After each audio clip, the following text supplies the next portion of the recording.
और देखिए अब आगे बढ़ेंगे, यहां सूत्रों के हवाले से खबर जो हमने आपको बताई यूजीसी को लेकर, अब कहा यह जा रहा है कि लैंड वाटर आतंक का खात्मा, अब हवाई का भी अंत होने वाला है।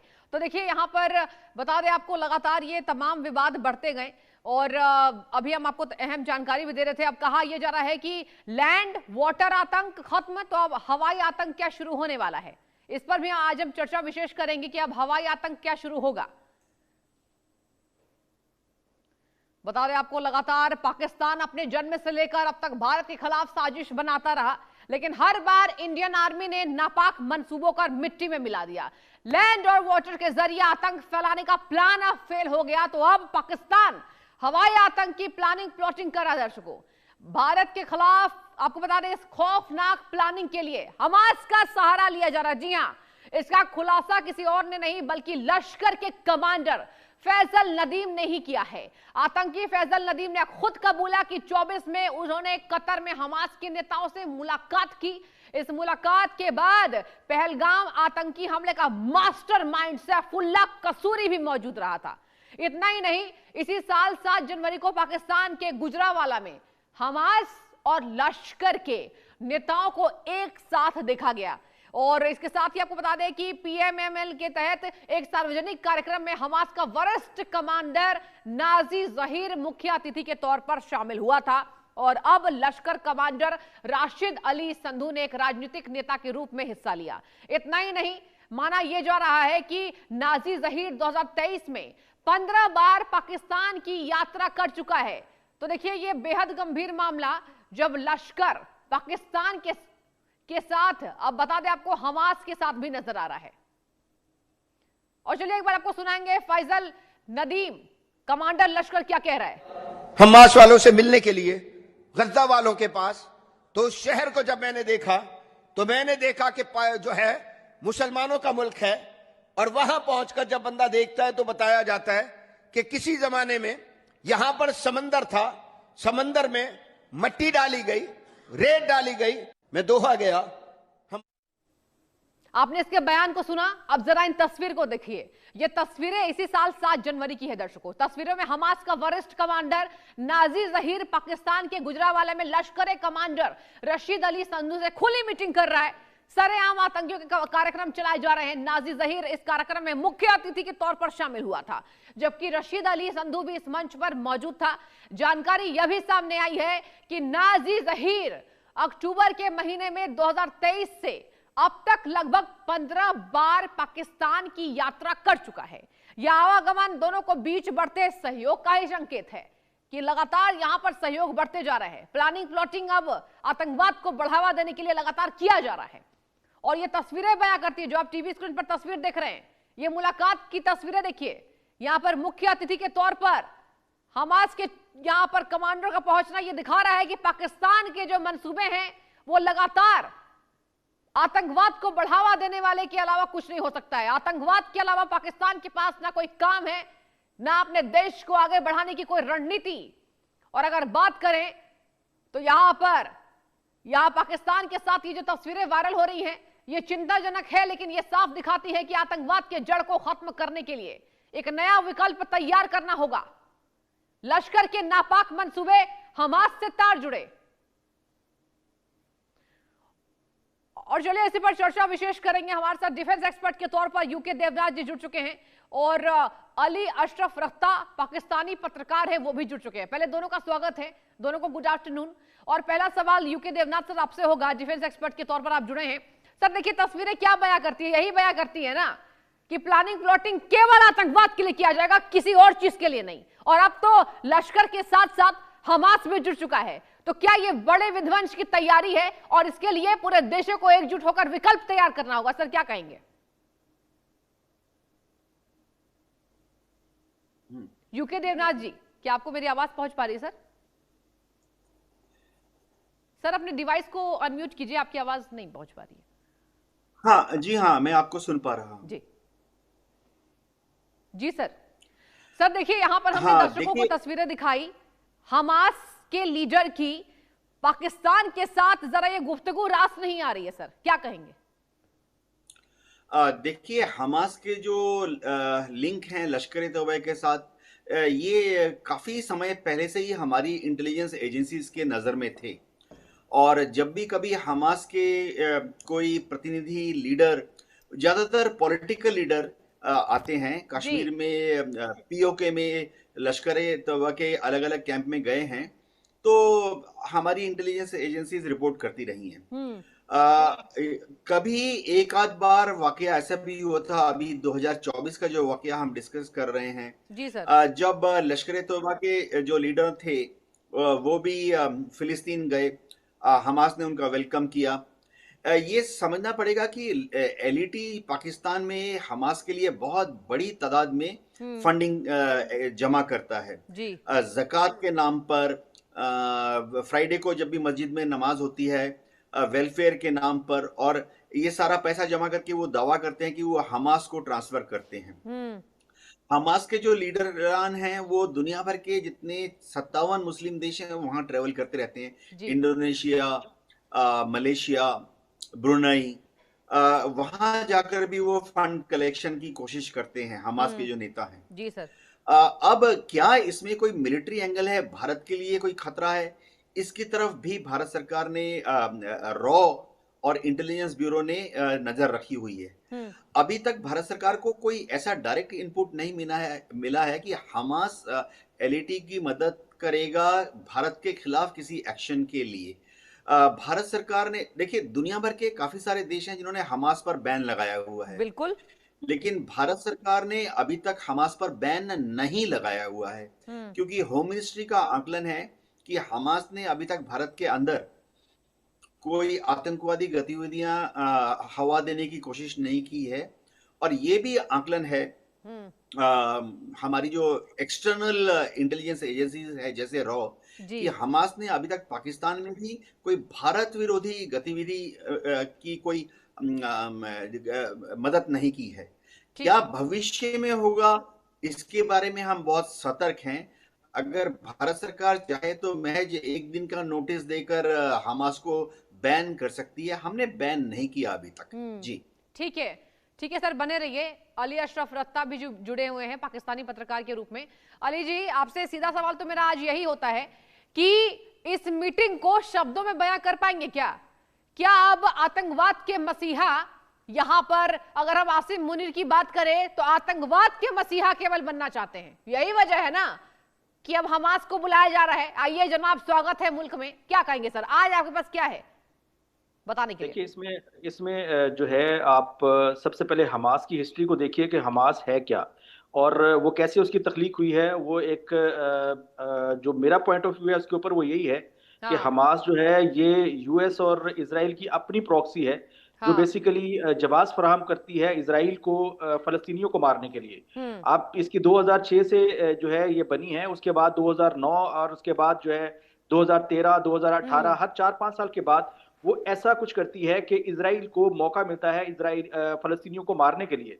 वो मींस के 1 या 2 लोगों को मार देते हैं या कोई एक छोटा मोटा अटैक कर देते हैं, उसके बदले में इजराइल जो है वो पूरे का पूरा गजा या दूसरे जो एरियाज हैं फलस्तीन के, उनके ऊपर जो है वो पूरी बमबारी करती है, उनका इंफ्रास्ट्रक्चर तबाह कर देती है, हजारों लोगों को मार देती है। अभी जो रिसेंट जो उन्होंने जवाब फराहम किया था उसके अगेंस्ट में जो है 1 लाख से ज्यादा फलस्तीनियों को मार दिया गया। किसी ने बात नहीं की एक्चुअल में। तो जो अभी जो भाई बात कर रहे थे कि हमास के ऊपर इंडिया ने पाबंदी नहीं लगाई है, ये भी इसी चीज का एक क्लू है कि ये जो हमास है ये प्रॉक्सी है इजराइल की, और इजराइल जो है वो अलाय है इंडिया का। तो ये सारे जो है, अगर इनका बैक एंड कनेक्शन देखें तो ये सब आपस में जुड़े हुए हैं और दुनिया में टेररिज्म जो है उसको फैला रहे हैं। चाहे आप ऑस्ट्रेलिया के अंदर होने वाली टेररिज्म एक्टिविटीज देख लें, उसके पीछे भी इंडियंस ही थे। और इसके अलावा जो यूएन की रिपोर्ट्स हैं, अब तक 2020 से तकरीबन कोई 20 से 25 लोग जो है डिफरेंट कंट्रीज में इंडियन स्पॉन्सर्ड अपनी स्टेट के जो है टेररिज्म एक्टिविटीज के अगेंस्ट जो है वो मारे गए हैं। इंडिया ने उनको मारा है एज अ स्टेट। उसको मींस के ये भी एक टेररिज्म की एक भयानक शक्ल है। मींस के ग्रुप्स का जो है ऑर्गेनाइज होना या उनका ऑपरेट होना, वो तो एक चीज ठीक है, समझ आती है, मगर किसी स्टेट का टेररिज्म एक्टिविटीज में पार्टिसिपेट करना ये बहुत खतरनाक है। आई थिंक भारत को इसको अपनी जो पॉलिसी है टेररिज्म की, उसको थोड़ा सा रिविजिट करना चाहिए और जिस तरह से ये दूसरे मुल्कों के अंदर जाके टेररिज्म करता है, हाँ। उस तरह से उसको उसके ऊपर सोचना चाहिए कि ये उसके लिए अपने लिए ठीक नहीं है। अगर हमास आज आप कह रहे हैं, आपकी रिपोर्ट के मुताबिक हमास का कोई ओहदेदार है पाकिस्तान है, हमारे पास ऐसी कोई रिपोर्ट नहीं है तस्वीरें जो आप हमने बातें कर दिखाई रहे ना हैं। और अली जी, क्योंकि हमने तस्वीरें दिखाई अपनी जनता को, जो दर्शकों को आप हमने तस्वीरें दिखा रहे हैं, जो आप तस्वीरें दिखा रहे हैं, हाँ। इससे कोई चीज साबित नहीं होती है कि ये कहाँ पे है, क्या है। ये जो बंदा है ये भी हमास का जो है वो एक्टिव जो है वो मेंबर है कि नहीं ठीक है, है, ये सारी बातें क्वेश्चन मार्क्स है। ठीक है, लेकिन अगर क्वेश्चन मार्क है, लेकिन आप जो इसी बड़े मेरा सवाल जो होगा। इसका जो बड़ा इसका पर्सपेक्टिव है, जो सारी चीज का जो आपकी जो बात करने की जो या नैरेटिव बिल्ड करने की जो पुरानी पॉलिसी है, मेरा ख्याल है कि अब यहाँ पर वो नहीं चलेगी। इंटरनेशनली लोग जो है कनेक्टेड हैं।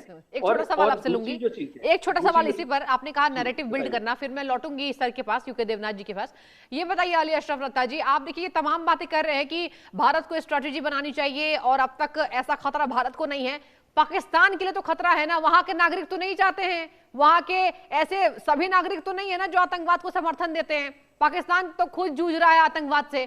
अब हमास की भी एंट्री होना, हमास की बर्बरता सबने देखी, पूरी दुनिया ने देखी। तो क्या बर्बरता में बर्बरता स्क्वायर हम कह ले क्या? मैं आपको डिफरेंट कह रहा हूं कि इंडिया जो है एज अ स्टेट जो है वो टेररिज्म को सपोर्ट करता है। आप देखिए कि यूएन की रिपोर्ट्स देखिए, अभी यूएस जो स्टेट डिपार्टमेंट की उसकी जो पिछले 2 साल की जो फाइंडिंग्स है वो देखिए, कनाडा का not acceptable, not acceptable Ali Ashraf Ratta ji, not acceptable. आप कह रहे हैं कि टेररिज्म को सपोर्ट करता है, नॉट एक्सेप्टेबल। और इसी आपके जवाब के साथ मैं यूके देवनाथ जी के पास लौटूंगी। एक मिनट आप बने रहिए, आपसे आगे तथ्य भी मैं लूंगी कि आप ये नए आतंकवाद के गठजोड़ को कैसे देख रहे हैं। इंटरनेशनल मीडिया को देखिए, अली अशरफ रत्ता जी, स्टैंस है इसके ऊपर उसको देखिए। अशरफ जी अगर आप चर्चा में बने हुए हैं ना, आप इंडिया न्यूज पर हैं, आप आगे तथ्य रखिए। लेकिन आपने कहा कि यहाँ पर टेररिज्म को सपोर्ट करता है, ये बात बर्दाश्त नहीं की जाएगी। और इसी से जुड़ा मैं अहम सवाल लूंगी यूके देवनाथ जी से। यूके देवनाथ सर, ये देखिए आतंकवाद के नए गठजोड़ को अली अशरफ रत्ता जी कह रहे हैं कि इंडिया जो है वो टेररिज्म को बढ़ावा देता है। कैसे सर ऐसे एक्सेप्ट किया जाए इन बातों को? सृष्टि, अगर पाकिस्तान से कोई भी दावा करता है, चाहे पाकिस्तान का सिटीजन हो या पाकिस्तान की सरकार, भारत सरकार ने बार बार इसको डिनाई किया है। दूसरी बात है, हमारे विदेश मंत्रालय ने ये एक्सप्लिसिटली ऑन रिकॉर्ड कहा है कि पाकिस्तान की सरकार ने अभी तक कोई प्रूफ नहीं दिया है कि भारत पाकिस्तान में टेररिज्म को बढ़ावा दे रहा है। देखिए सृष्टि, आज से 1 महीने पहले की बात बताता हूं। हमारे तो अफगान सरकार के साथ काबुल में भी कोई संबंध नहीं थे। ये तो पिछले 3 महीने, 2 महीने, 1 महीने में हम काबुल के साथ हमारे डिप्लोमेटिक चैनल को खोल रहे हैं। 3 महीने पहले तक ना वो हमारे इंडियन सिटीजन को वहां जाने देते थे, पासपोर्ट वीजा अफगानिस्तान का बंद था। 3 महीने पहले तक तो अफगानिस्तान में जो इक्का दुक्का हिंदू या सिख भाई थे, वो डर के मारे अंडर प्रेशर अफगानिस्तान से भागकर छोड़ हर हफ्ते 1-1, 2-2, हर महीने 10-10, 12-12 सिख भाई, हिंदू भाई अफगानिस्तान छोड़ के डर के मारे इंडिया में आते। मानते नहीं है, गजब विडंबना है सर। हाँ, तो होता है कि अगर हम पाकिस्तान में ऑपरेट कर रहे हैं तो जाहिर बात है हमारी इंटेलिजेंस एजेंसीज का अफगानिस्तान में एक प्रेजेंस होना चाहिए। वहां की जो तालिबान सरकार है वो हमारे इंटेलिजेंस एजेंट को, अगर एजेंट है अफगानिस्तान में, प्रोटेक्शन देना चाहिए या इग्नोर करना चाहिए।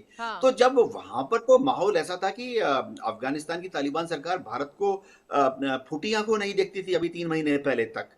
ऐसा ही माहौल ईरान के साथ है।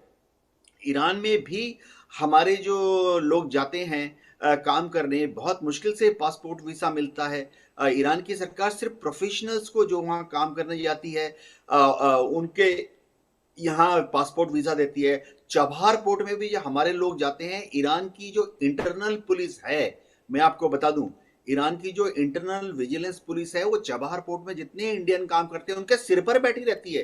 उनका घर कहाँ है, वो किस होटल में ठहरे हैं, वो किस जगह काम कर रहे हैं, उनकी तनख्वाह कैसे आ रही है, उनकी तनख्वाह कहाँ जा रही। इंडियन प्रोफेशनल जो कि चबहार में काम कर रहे हैं, क्योंकि चबहार में तो हमारा एक कॉन्ट्रैक्ट है ना इस ईरान की सरकार के साथ, हम भारत का भी इन्वेस्टमेंट है। लेकिन जो सवाक नाम है SAVAK, सवाक की जो पुलिस है वहां चबार में इंडियंस के सिर पर बैठी रहती है कि वो वहां सिर्फ प्रोफेशनल काम कर रहे हैं और कुछ नहीं। तो इनका कहना कि हम ईरान की तरफ से बलूचिस्तान एक छोटा सवाल मिलूंगी अली अशरफ रत्ता जी से। देखिए वो डिनाई कर रहे हैं, डिनायल फैक्ट में वो चले गए हैं। अली जी मैं चाहूंगी आप अभी गूगल कीजिए, अगर आप देखिए जो तस्वीरें हम दिखा रहे हैं दर्शकों को सर्कल करके, यहां पर मुलाकात की तस्वीरें दिखा रहे हैं, आतंकवाद को बढ़ावा देने के फैसले को दिखा रहे हैं। आप जरा देखिए, सर्च कीजिए। आप कह रहे हैं कि हम झूठ दिखा रहे हैं, यही कह रहे हैं ना आप? क्या कहेंगे आप? देखिए आप इसमें देखें, आपको आपके लिए जो भी आप बात कर रहे हैं मैं कोई उसके ऊपर कमेंट नहीं करूंगा, लेकिन मैं आपको एक बात बता दूं। अभी आपके जो सेकंड मेरे जो पैनलिस्ट हैं, आप इनकी दो बातें देख लीजिए कि आपके ऊपर आपका एक स्ट्रेटेजिक पार्टनरशिप है चाबहार के ऊपर ईरान के अंदर, but Iran don't trust Indians. That is just because Indian terrorism banking policy ये इंडिया को चेंज करनी पड़ेगी, क्योंकि अब ये पूरी दुनिया जान चुकी है कि इंडिया जो है एज अ स्टेट वो टेररिज्म को बैक करता है। आज कतर के अंदर से लोग जो है पकड़े जाते हैं इंडियन, यूएई से पकड़े जाते हैं स्पाई और इंडियंस वहां से निकाले जाते हैं, कनाडा के अंदर पकड़े जाते हैं और यूएस के अंदर पकड़े जाते हैं। तो ये इंडिया के लिए आज आपको खुशी हो रही होगी शायद कि आपकी जो है वहां पे प्रेजेंस होनी चाहिए। अभी ये कह रहे थे कि अफगानिस्तान के अंदर इंटेलिजेंस एजेंसी की होनी चाहिए। ये तो अभी जो है जो अफगान हुकूमत है, जो अभी तालिबान की हुकूमत आई है, तो थोड़ा सा इनको परेशानी हुई थी इंडियंस को। अदरवाइज तो उससे पिछले 10 15 20 साल जो है इंडियन कॉन्सुलेट्स जो है वो मुसलसल टेररिज्म कैंप्स चला रहे थे वहां पे। लेकिन इंडियंस को ये नहीं पता था कि जिनको ये ट्रेंड कर रहे हैं ये सिर्फ पाकिस्तान में जाके टेररिज्म करते हैं या पूरी दुनिया में टेररिज्म करते हैं। आपने एक दफा एक बंदे को ट्रेंड करके छोड़ दिया तो उसके बाद आपके पास कोई उसका कंट्रोल नहीं है कि वो कहां पे जाके फटेगा। वो इंडिया में भी फट सकता है, वो कश्मीर में भी फट सकता है, वो पाकिस्तान में फट सकता है, वो ऑस्ट्रेलिया में जाके ज्यूइश को मार सकता है, 15-20 जो है वो मासूम शहरियों को वहां पे किलिंग कर सकता है। तो इसलिए इंडिया को ये अपनी जो टेररिज्म की पॉलिसी है इसको रिविजिट करने की जरूरत है। आप टेररिज्म की पॉलिसी पर बात कर लेंगे, आप कह रहे हैं कि पाकिस्तान ये कर रहा है, बात कर लेंगे, लेकिन एक शब्द नहीं कि पाकिस्तानी आतंकी ने क्या कबूलनामा किया। वो टेररिज्म को बर्दाश्त नहीं वेरी सैड। वो चाहे कहीं भी हो, चाहे वो इंडिया में हो, चाहे वो पाकिस्तान में हो, अफगानिस्तान में हो, ये पाकिस्तान की एज अ स्टेट बहुत क्लियर पॉलिसी है। But India is banking clearly. Pakistan की कोई पॉलिसी है आतंकवाद को खत्म करने को लेकर? हो रहा है पाकिस्तान की सर कोई पॉलिसी है? अली अशरफ रत्ता जी कोई पॉलिसी है? जल्दी जवाब दीजिए, समय का आप लगता है कि आप फॉलो नहीं करती हैं मीडिया को। आप देखिए कि पाकिस्तान जो है वो इसके ऊपर पाकिस्तान का फॉरेन ऑफिस, पाकिस्तान की